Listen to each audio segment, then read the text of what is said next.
विकलांग बहू पर अत्याचार। ये कहानी एक गांव की है जहां परंपराएं और सामाजिक मान्यताएं इतनी गहरी हैं कि इंसानियत कहीं खोसी जाती है। इसी गांव में रहती थी एक लड़की राधा, जो बचपन से ही विकलांग थी। एक हादसे में उसका एक पैर खराब हो गया था, जिससे उसे चलने के लिए बैसाखी का सहारा लेना पड़ता था। लेकिन राधा ने कभी हार नहीं मानी। वह पढ़ाई में तेज थी, काम में निपुण थी और उसमें आत्मसम्मान की भावना कूट-कूट कर भरी थी।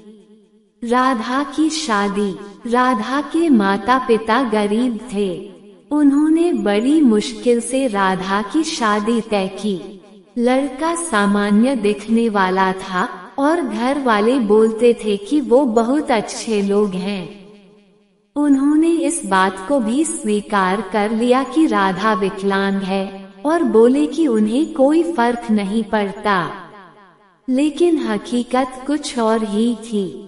ससुराल का असली चेहरा। शादी के बाद जैसे ही राधा ससुराल पहुंची, सच्चाई उसके सामने आ गई। उसकी सास, जो दिखने में ही कठोर स्वभाव की थी, उसे देखते ही ताने देने लगी, कैसी बहू लेकर आए हो? घर का काम करेगी या बैसाखी टेक टेक कर बोझ बनेगी? राधा ने सहनशीलता के साथ सब सुना और कोशिश की कि वह खुद को साबित करे। लेकिन उसकी विकलांगता को लेकर हर दिन उसे ताने, अपमान और जिल्लत झेलनी पड़ रही थी। दहेज का लालच। सास का असली मकसद तो दहेज था। उन्होंने सोचा था कि विकलांग बहू के बदले मोटा दहेज मिलेगा, लेकिन राधा के गरीब माता पिता के पास देने को कुछ नहीं था। इसी बात से सास आग बबूला थी। वो हर दिन राधा को ताने देती, उस पर चिल्लाती और काम में कमी निकालती। यहाँ तक कि कई बार उसे खाना भी नहीं दिया जाता। पति की बेरुखी। राधा का पति भी मां के दबाव में आकर उसके साथ बेरुखी बरतने लगा। उसने राधा को कभी पत्नी का सम्मान नहीं दिया। वह राधा को नीचा दिखाने में अपनी मां का साथ देता था। घर में हर किसी के सामने राधा को तंग किया जाता, उसकी विकलांगता का मजाक उड़ाया जाता। शारीरिक और मानसिक शोषण। राधा पर मानसिक ही नहीं, शारीरिक अत्याचार भी किए जाने लगे। कभी उसे धक्का दिया जाता, तो कभी बैसाखी छीन ली जाती ताकि वह खुद से चल फिर न सके। काम में कोई गलती हो जाए तो डांट के साथ मार भी पड़ती। सास ने उसकी हालत इस कदर कर दी थी कि वह अंदर से टूटने लगी थी। पड़ोसियों की नजर। घर के बाहर यह बातें धीरे धीरे फैलने लगी। पड़ोस में रहने वाली महिलाएं ये सब देखती थीं, लेकिन कोई खुलकर राधा का साथ नहीं देता। सबको डर था कि कहीं समाज में उनकी भी बदनामी न हो जाए।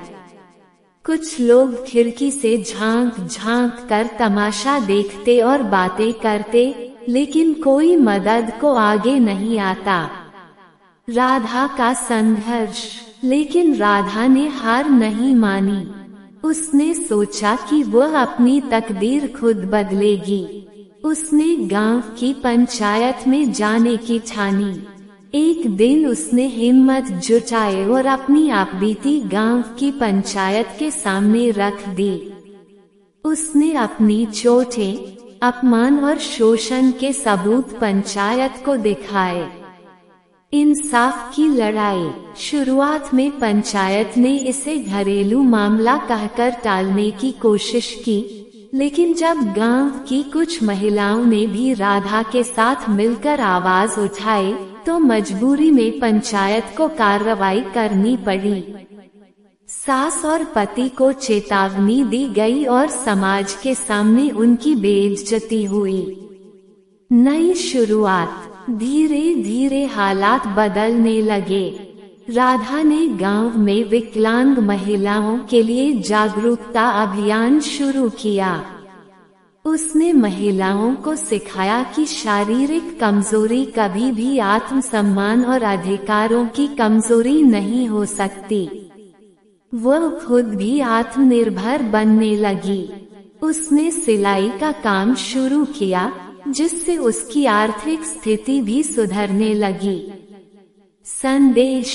राधा की कहानी उन लाखों महिलाओं की सच्चाई है जो विकलांगता की वजह से दोहरी मार झेलती हैं, समाज की भी और अपने ही परिवार की भी। इस कहानी से यह संदेश मिलता है कि विकलांगता कमजोरी नहीं है। असली कमजोरी है समाज की छोटी सोच और भेदभाव। अगर एक महिला हिम्मत दिखाए तो वह न केवल अपने लिए बल्कि समाज के लिए भी बदलाव ला सकती है। निष्कर्ष। समाज को बदलने के लिए सोच बदलनी जरूरी है। विकलांग महिलाओं को सहारे की नहीं, सम्मान और बराबरी के अधिकार की जरूरत है। राधा जैसी महिलाओं का संघर्ष हमें यही सिखाता है कि अत्याचार चाहे जितना भी बड़ा हो, अगर हिम्मत और आत्मविश्वास हो तो बदलाव संभव है।